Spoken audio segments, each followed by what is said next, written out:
সূরা কাউসার 11 বার পরে পানিতে ফু দিয়ে ঘরে ছিটিয়ে দিলে কি হয়, এই আমলটা যদি আপনি জানেন তাহলে আপনি কখনো এই আমলটা ছাড়বেন না। সূরা কাউসার হচ্ছে পবিত্র কোরআন কারীমের ছোট্ট একটি সূরা। 114টি সূরার ভিতরে 108 নম্বর সূরা হচ্ছে সূরাতুল কাউসার। মাত্র 3টি আয়াত রয়েছে এই সূরার ভিতরে। যদিও সূরাটি ছোট্ট, তবে এর ফজিলত অনেক বেশি।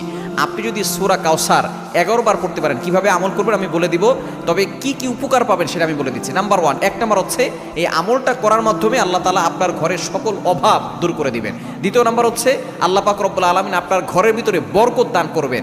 এবং 3 নম্বর হচ্ছে দুশ্মন থেকে আল্লাহ তাআলা আপনাকে মুক্তির ব্যবস্থা করে দিবেন।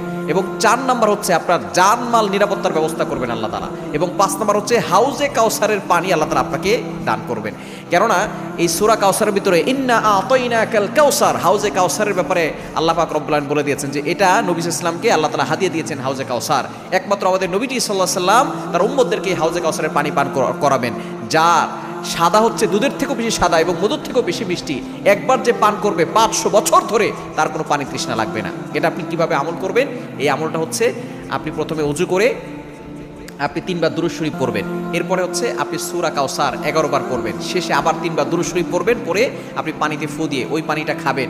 দেখবেন আল্লাহ পাক রব্বুল আলামিন আপনাকে সুস্থ করবেন এবং ঘরের চারকোনা ছিটিয়ে দিবেন। ওই ঘরের ভিতরে অভাব থাকবে না, ঘরের ভিতরে অভাব দূর হয়ে যাবে, বরকত চলে আসবে এবং দুশ্মন কোনো ক্ষতি করতে পারবে না। কেননা এই সূরাটা এমন সময় নাজিল হয়েছিল, নবীজি সাল্লাল্লাহু আলাইহি সাল্লামকে যখন কাফেররা গালি দিয়েছিল, যখন তার সন্তান দুনিয়া থেকে বিদায় নিয়েছিল, তখন বলেছিল মুহাম্মদ হচ্ছে নির্বংশ।